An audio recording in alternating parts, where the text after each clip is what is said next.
आ गए हैं। वो एक मिनट और वो अभी अभी आ रहे हैं।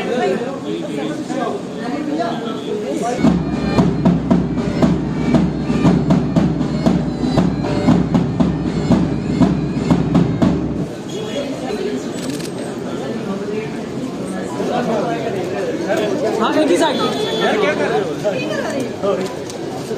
सामने सामने सर साइड हो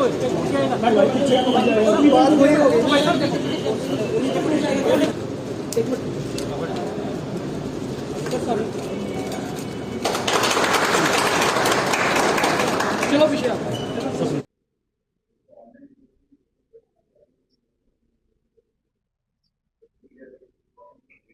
बहुत खुशी की बात है कि आज साइबर पुलिस स्टेशन की एक फैसिलिटी, साइबर पुलिस स्टेशन पहले से तो काम कर ही रहा था, पर उसको एक अच्छा फैसिलिटी बिल्डिंग के तौर पे और लॉजिस्टिक्स के तौर पे मिला है।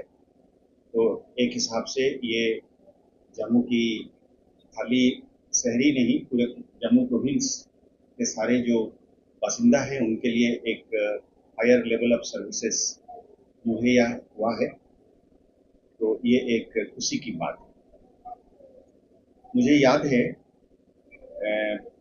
तकरीबन 3 या 4 महीने पहले पुलिस हेडक्वार्टर्स में एक प्रेस के साथ एक इंटरेक्शन में मुझे कई सीनियर जर्नलिस्ट्स ने साइड में लेकर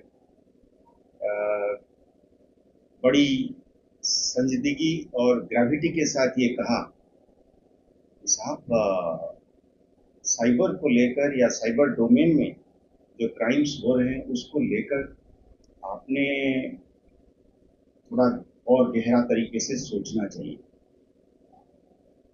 तब मुझे लगा कि और टेररिज्म के साथ करने का जो एनर्जी है, जो टाइम है, वो करते करते कहीं पे हमने इस किस्म की जो क्राइम है और इसके जो विक्टिम्स हैं, इनकी तादाद और इनकी परेशानी और इनकी कठिनाइयों को शायद हम उतना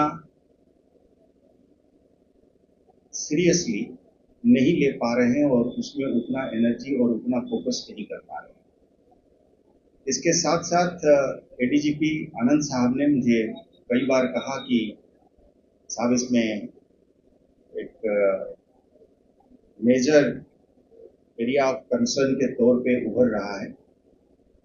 तो हमने पहले ऐसे कोशिश करी कि हमारे पास जो टेलीकॉम का जो स्टाफ है, पुलिस के जो एग्जीक्यूटिव पुलिस के ऑफिसर्स थे वो तो लगे ही थे, और हमने सोचा कि साइबर क्राइम में इसको इजाफा देने के लिए हमारे पास जो टेलीकॉम विंग है उसमें इंजीनियर्स हैं, सारे के सारे ग्रेजुएट इंजीनियर्स हैं। तो हमने उनको छांट के पूरे 23 के 23 जिला, 20 रेगुलर जिला और 3 पुलिस डिस्ट्रिक्ट पूरे JNK में हमने टीमें बनाकर 4-4, 5-5 अफसर और उनके साथ लगा के उनको लगाया। उन्होंने साइबर की जो टीम थी उनको मदद करी। हमने उनमें कंपटीशन भी रखी हुई है कि जो सबसे बेहतरीन काम करेगा उनको हम रिवार्ड करेंगे फर्स्ट, सेकंड, थर्ड के तौर पे। आज जो मैंने डाटा सुना रामेश्वर जी से, अच्छा लगा। मेरे से ज़्यादा कहीं आपको भी अच्छा लगता होगा। मैं आज सुबह सुबह तलवाड़ा पुलिस ट्रेनिंग फैसिलिटीज़ में ये कह के आया कि हमारे एक सच्चा पुलिस ऑफिसर को सबसे बड़ा इनाम है कि जब आप किसी मजलूम या किसी विक्टिम को क्राइम के आप उसकी मदद कर सकते हो, आप उसकी परेशानी दूर कर सकते हो, आप अगर उसकी आंखों के आंसू पोंछ सकते हो। एक्चुअली देखा जाए तो साइबर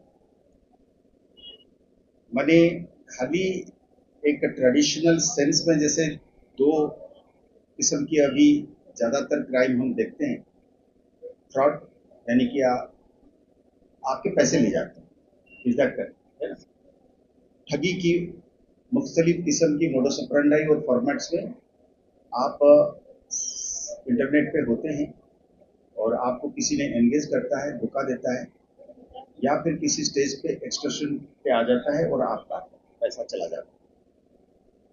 दूसरा हो गया कि वही उसी की एक और, जहाँ पे आप एंगेज करते हैं किसी को और वो उसका फायदा लेके और किस्म की तरीके से, पर एंड रिजल्ट उसकी कई बार पैसा होता है, ज्यादातर पैसा होता है। It can also be young girls, young boys also get into different situations of exploitation and extortion. वो भी एक फॉर्मेट है। मैं कहता हूँ कि आज के दिन में पुलिस के सीनियर सर्कल्स में, खाली जम्मू कश्मीर नहीं पूरे देश में, और खासकर मैं जम्मू कश्मीर के लिए कहूँगा कि हमारी टेररिज्म और सेपरेटिज्म की चैलेंज भी इंटरनेट के साथ, मैं तो कहूँगा कि 75% जुड़ा हुआ है। अब ये परसेंटेज बहस हो सकती है, मेरे साथी अफसर कहेंगे नहीं वो 85% है, 65% है, पर internet is becoming the medium of sustaining terrorism and separatism in Jammu and Kashmir. अगर ये मैं स्टेटमेंट देता हूँ, मैं सच्चाई से बहुत ज्यादा दूर बिल्कुल नहीं हूँ। In fact, cyber crime is broad in its context and it can actually go and touch all other conventional crimes. एक मर्डर भी एक साइबर क्राइम हो सकता है अगर करने वाला और कंस्पिरेटर्स और को अक्यूज्ड और साथी इंटरनेट का इस्तेमाल किया है प्लानिंग करने के लिए, एग्जीक्यूट करने के लिए, सामान लाने के लिए, एस्केप डिजाइन करने के लिए। Strictly speaking, if internet has been used to commit a crime, whether it is a financial fraud or any other crime, I think you can invoke IPR. Is that correct? Broadly speaking. आज के दिन में cyber crime के traditional conventional definition में हम जरूर रखते हैं, जिस तरीके की बातें हमने कही या जिस तरीके की बातें एसपी साहब ने, कमिश्नर साहब ने लिस्टिंग करी, लोगों ने अपनी बयान करा। जब मैं जो ओरिजिनल स्टेटमेंट दिया कि जम्मू कश्मीर में टेररिज्म और सेपरेटिज्म साइबर के बुनियाद पर कायम है, मैं एक बात ये कहने के लिए कोशिश करी कि हमारे टीएसपी, हिंदुस्तान का टीएसपी यानी कि टेलीकॉम सर्विस प्रोवाइडर, एयरटेल है, जियो है, बीएसएनएल है, वोडाफोन है, हमारा है। हमने उनको लाइसेंस दिया है, उन्होंने तार बिछाई है, उन्होंने टावरें लगाई हुई है, उस पर माउंट होकर ऐसे सर्विसेज और ऐसे प्लेटफॉर्म्स आ चुके हैं। व्हाट्सएप है, टेलीग्राम है, बाहर का कंपनी है, अमेरिकन कंपनी है, उन्होंने हमारे टेलीकॉम की जो नेशनल सोवरेनिटी है उसको डाइल्यूट कर दिया है।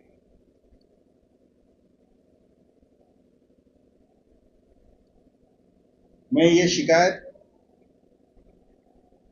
एक बड़े फोरम में भी रखा है।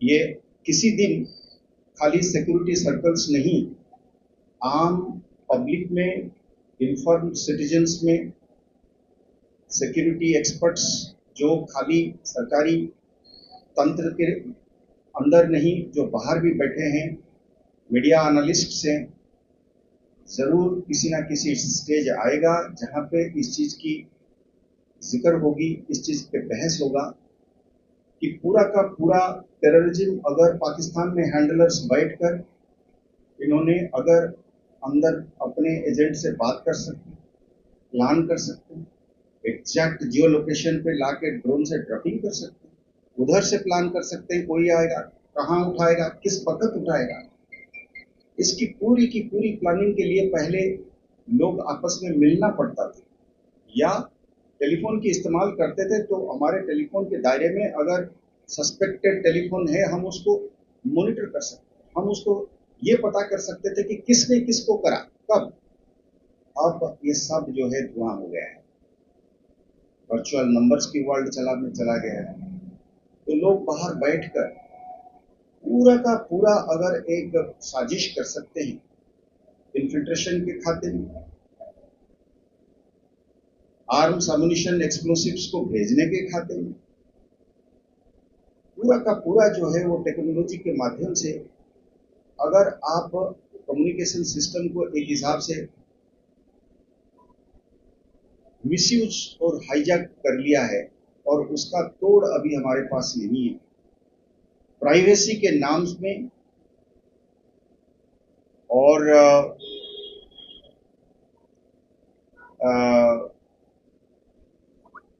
खासकर तो प्राइवेसी, इसके नाम पे क्या हम नेशनल सिक्योरिटी को कंप्लीटली इग्नोर कर देंगे, ये अपने आप में हम पुलिस में सवाल करने लगे।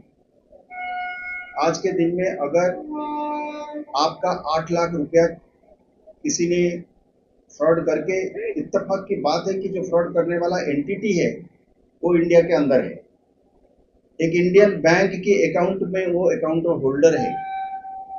और imagine a situation where the world is becoming boundaryless, where transactions are cutting across nations, and these transactions are taking place from account to account, where people have, the end user is sitting outside the physical territory of India. तो कामेश्वर बेचारा क्या करेगा?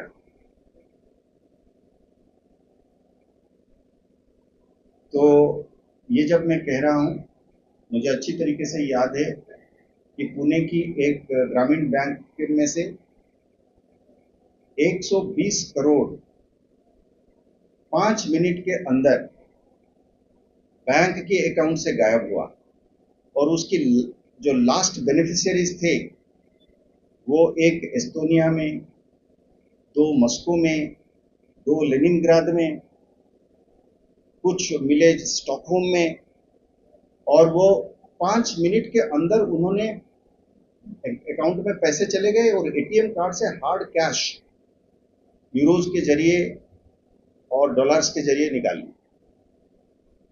तो आज तक वो 120 करोड़ का जो है चुना बैंक को लग गया, और 5 मिनट के अंदर 120 करोड़ छोटे छोटे टुकड़ों में एक ऑर्गेनाइज्ड क्राइम के तहत बाउंड्री से पार हो गया और फ्रॉडस्टर की जेबों में चला गया।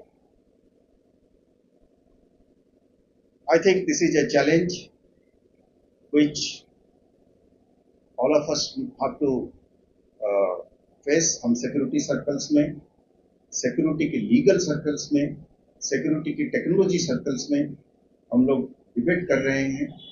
हम ये कह रहे हैं कि साहब बिल्कुल ठीक है, प्राइवेसी होनी चाहिए, होना भी चाहिए, और जब क्राइम, प्राइवेसी के नाम पे जब क्राइम होता है, चाहे वो क्राइम पर्सनल लेवल पे हो, किसी की जेब से फ्रॉड करके ले जाए, या किसी को पर्सनली एक्सटर्शन या ब्लैकमेल करने के लेवल पे हो, या कंट्री की लेवल पे एक कंट्री को हराने के लिए, उसकी गवर्नमेंट को डिस्टेबलाइज करने के लिए, सिविल स्ट्राइक करने के लिए, सेपरेटिज्म फैलाने के लिए हो, तो क्या एक कंट्री, क्या उसकी कानून, क्या उसकी पुलिस फोर्स, क्या उसकी लॉ एनफोर्समेंट, क्या उसकी जुडिशियरी ऐसे टेक्नोलॉजी और ऐसे टेक्नोलॉजी को ओन करने वाले कंपनियों के सामने घुटना टेक दे? ये सवाल अभी जारी है, इसकी आंसर्स नहीं है। पर मैं जानता हूं कि हमारे देश के लोग, जागरूक नागरिक ग्रुप के तौर पे, हमारे लॉ एनफोर्समेंट काबिलियत के तौर पे इसकी जवाब ढूंढेंगे, और इस तरीके की साइबर पुलिस स्टेशन खड़ा करना, और उसमें यंग सब इंस्पेक्टर्स और इंस्पेक्टर्स और काबिल कांस्टेबल्स जो कंप्यूटर को जानते हैं, काबिल अफसरों के सुपरविजन में इसकी तोड़ हम निकालेंगे, और ये जंग जारी रहेगा और हम इसको जीत के ही रहेंगे। धन्यवाद।